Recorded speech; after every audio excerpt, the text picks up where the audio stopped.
गिलाझारगुरि फरायसालिनि गेलेग्रा फोथाराव नाग्रिजुलि दखरा एबसुनि 13 बोसोर सिंनि उन्दै गथ'साफोरनि जोलुर गेलेनाय बादायलायनाय खुंफुंदों। तामुलपुर दखरा एबसुनि गिबिसिन मुंख्लं लक्ष्मण रामसियारिनि मुङै नाग्रिजुलि दखरा एबसुआ बोसोरफ्रोमबो मुंख्लं सान फालिनायजों लोब्बा लाखिनानै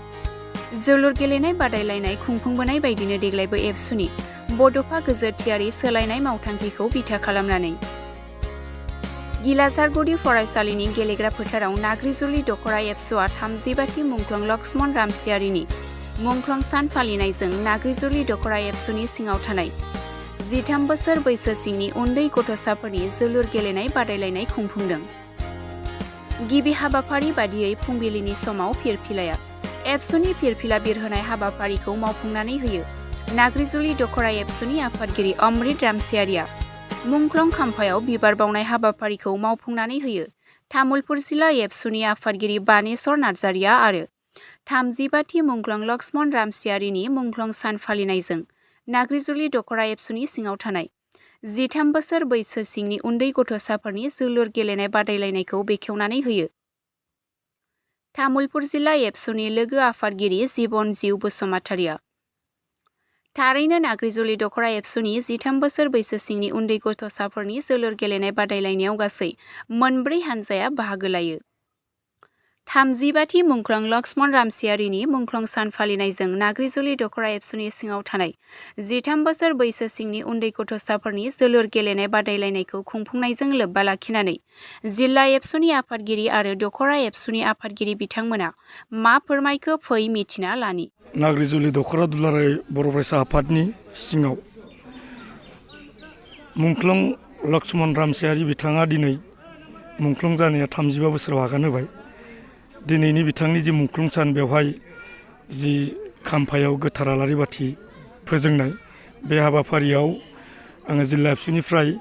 बाहागो लाफैनो मोननानै आं गिबियावनो बिथांमोननिसिम रोजा रोजा साबायखर बावदों। आरो बे जि मुंख्लं सान फालिनाय दिनै बे नाग्रिजुलि ओनसोलाव मुंख्लं लक्ष्मण रामसियारि बायदि बिथाङा बिथांनि आगोमा जिउखौ फोजोबना लानायनि थाखायनो जोङो अराय सम दिनै बर' हारिया बिथांमोनखौ जोङो गोसोखांनांगोन। आरो बिथांमोननि जि जिउनि अबदान बेनि थाखायनो दिनै थांनानै थानाय बर' फिसाया नैबे अबस्थासिम सफैनो हादों। ओंखायनो दुलाराय बर' आफादा बिथांमोन बायदि बर'नि बिर जोहोलाव जों अराय सम मालाबाबो बावनो मोननाय नङा। आरो बेखौ नाग्रिजुलि दखरा दुलाराय बर' आफादा दिनै 35 बोसोरसिम बिथांनि जिउखौ थैनानैबो गोथां बायदि फोथांनानै लाखिदों। आरो फिन बिथांमोननि आं रोजा रोजा साबायखर बावदों। आरो बेजोंनो लोगोसे जोंनि दुलाराय बर' आफादनि जि गोथार फिरफिला बेखौ जि फिरफिला बिरहोनाय बे हाबाफारिखौ नाग्रिजुलि दखरा दुलाराय बर' आफादनि आफादगिरि बिथाङा मावफुङो। आरो बेजोंनो जिहेथु दुलाराय बर' आफादा बिथांखि लाखानाय बादि जि आन्डार 13 फुटबल हौवासाफोरनि जोलुर बादायलायनाय बेखौ दिनै नाग्रिजुलि दखरा दुलाराय बर' आफादा खुंफुंनो आखायाव लादों। दा दुलाराय बर' फरायसा आफादा 13 बोसोर बैसोनि फरायसा बिथांमोनखौ जोङो गेलेनाय बिथिङावबो जोङो दावगाहोनो थाखाय जि फरायसा बिथांमोना गावनि फिजिकेल बेखौ स्ट्रें खालामनो थाखाय बा ड्राग्स फेग्रा बेसादनिफ्राय गोजानाव थानो थाखाय दुलाराय बर' आफादा गेलेनाय बिथिंखौ नोजोर होनानै खामानि मावगासिनो दङ। आरो बेजोंनो लोगोसे नैबे बोसोरावनो दुलाराय बर' आफादा रेजिस्टार खालामनानै बड'फा एफसि गुबुन जायगासिम गेलेहोनो थाखाय बेखौ हाबाफारि लानाय जाबाय। आरो बेनिखायनो जोंबो आसा फारिदों दिनै नाग्रिजुलि दखरा दुलाराय बर' आफादा बे आन्डार 13 फुटबलनि गेजेरजों मोजां खेला गेलेगिरि फंबायमोना मोजां गेलेनानै बे ओनसोलनिफ्रायबो गाबोन नेसनेल इन्टारनेसनेल लेभेलसिम फुटबल गेलेनायाव मोनसे लामा मोनगोन बेखौनो जोङो दिनै हास्थायदों। आरो नाग्रिजुलि दखरा दुलाराय बर' आफादा मोनसे ओरैबायदि आनसलिक बिथांमोना अरायसम स्ट्रंलि खामानि मावो मुंख्लंफोरखौ अरायसम सिबिबोदों। आरो बे ओनसोला ओरैबायदि गोग्लैसोनाय ओंखायनो जेरैबायदि मुंख्लंनि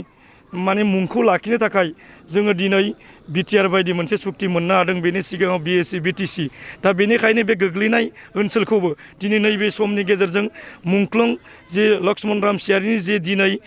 बिथांनि थैनाय सानाव आङो बेखौनो खावलायगोन जाहाथे दिनै जाय सरकारा दिनै सरकार सालायगासिनो दङ जाहाथे बे ओनसोलखौ जौगाहोनायाव मुंख्लं लक्ष्मण रामसियारिनि बिथांनि मुंखौ गोजोर लाखिनो थाखाय बिथांनि मुङाव जि मोनसे ओनसोलावनो नोजोर होनो हानाय मोनसे जि नुसारनाय बेबायदि जौगानाय मोनसे हाबाफारि लानानै माने खामानि मावो मोनसे बेबायदि जेरैबायदि कमिउनिटि हल बा बेबायदि स्टेडियाम गोबां जायगायावनो दिनै होबाय साबायखर बावदों आरो बेबायदि नाग्रिजुलि ओनसोलावबो बिथांनि मुङाव स्टेडियाम बा बेबायदि कमिउनिटि हल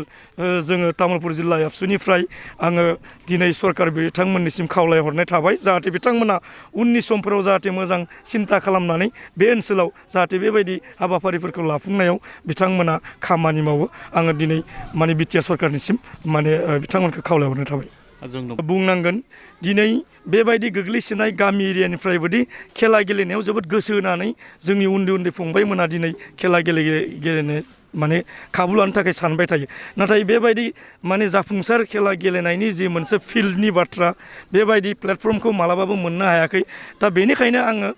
खावलायगोन जाहाथे बेबायदि गोजौ लेभेलसिम खेला गेलेनो थाखाय जि मोनसे स्टेज जिबायदि प्लेटफर्म जेबायदि स्टेडियामनि बाथ्रा बुंदों आङो बेबायदि लेभेलखौ जाहाथे बे नाग्रिजुलि ओनसोलावबो गायसननानै होयो आरो बेजोंनो आङो माने खावलायगोन दिनै खाथोरबारि बायदियाव मोनसे फिल्ड दङ